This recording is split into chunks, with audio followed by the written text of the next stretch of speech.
still lost in time. They were known for believing in ancient traditions thought to sustain their well-being and beauty. These traditions used elements that originated from sacred plants.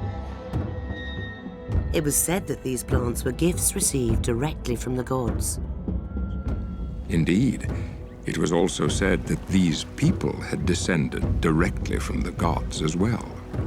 Whatever their origins, some 2,000 years before Columbus discovered a new world far across the Atlantic Ocean, these explorers would set off towards the east, into the currents of the more daunting Pacific, a people in search of destiny.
And so they came, these ancient explorers, venturing from island to island across the perilous seas over a course of centuries.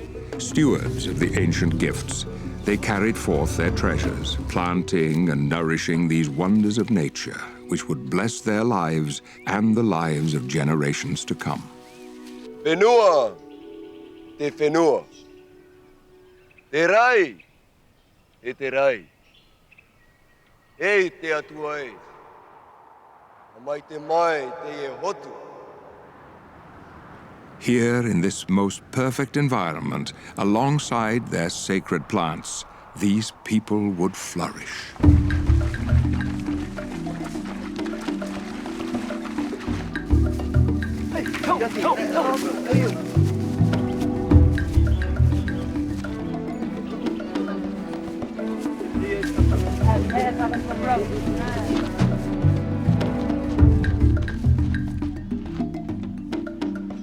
Tauai, tautun mana teat.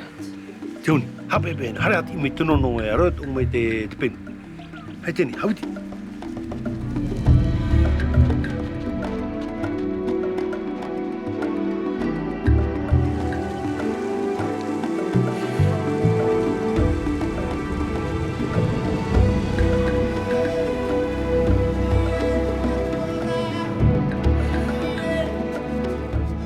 Most prized and revered among the sacred plants received from the ancients was a peculiar fruit-bearing tree, referred to as noni. Not a simple food staple, as were many of the plants born here by the early settlers, the precious noni was the basis of honoured Polynesian traditions stemming from before recorded time, which held that noni could be used to maintain health and help restore a man's energy and vitality.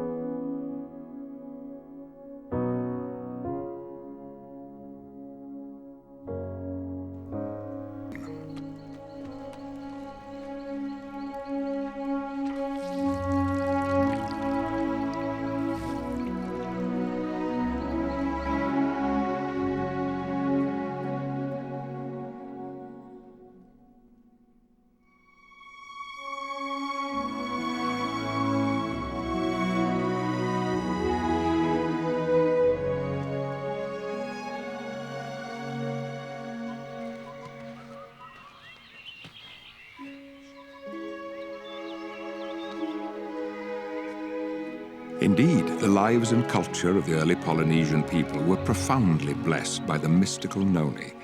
Their destinies were intricately intertwined. Together, they had been swept away to this remote island paradise from which all Polynesia would spring.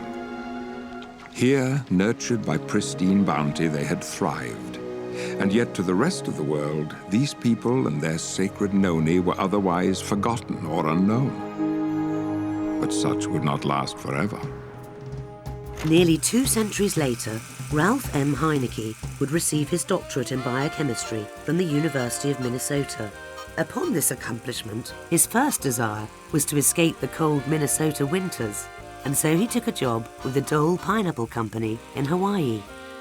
My assignment was to find application for the enzyme which I had to develop a method for producing from the pineapple stem. Here was this tropical island with many plants which I had never seen before. And among them was a strange green fruit called noni. Based on the findings of his research, Ralph Heineke would publish key articles in several scientific journals on the beneficial properties of the noni plant. Within only a few years, these articles would spark the interest of a man being led on his own journey of discovery. Through the initial discoveries of this fruit, I realized the great potential. And it was when I came across a paper by Ralph Heineke. He described in this paper the mechanism of how and why it works. Everywhere I went on the island of Tahiti, the most interesting things happened.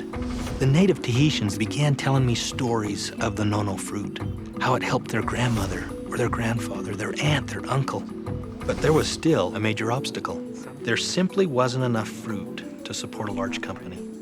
Through a translator, however, I learned that there was a super abundant supply of the nono fruit on the islands of Marquesas, nearly 1,000 miles away.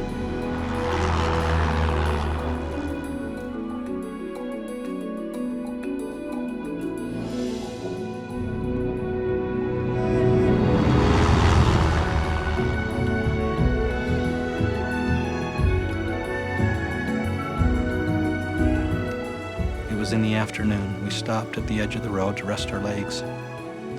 In the sky was large, white, billowing clouds.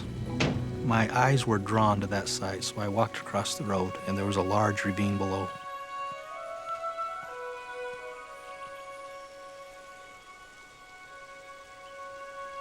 It was a stunning sight. The valley was just full of this fruit. Immediately, I knew that we had all the fruit we needed.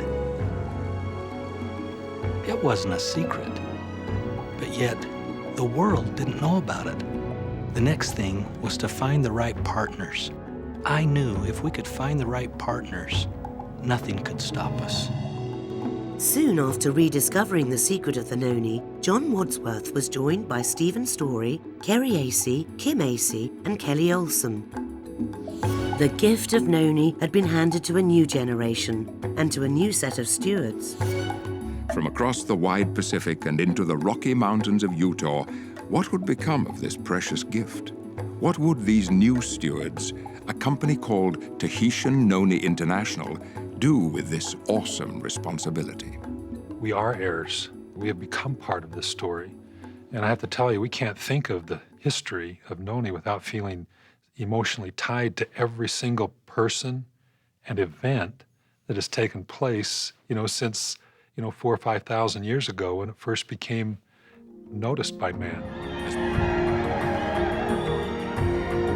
To be sure, a promised day will come not so long from now when Tahitian noni juice has been received by all the world.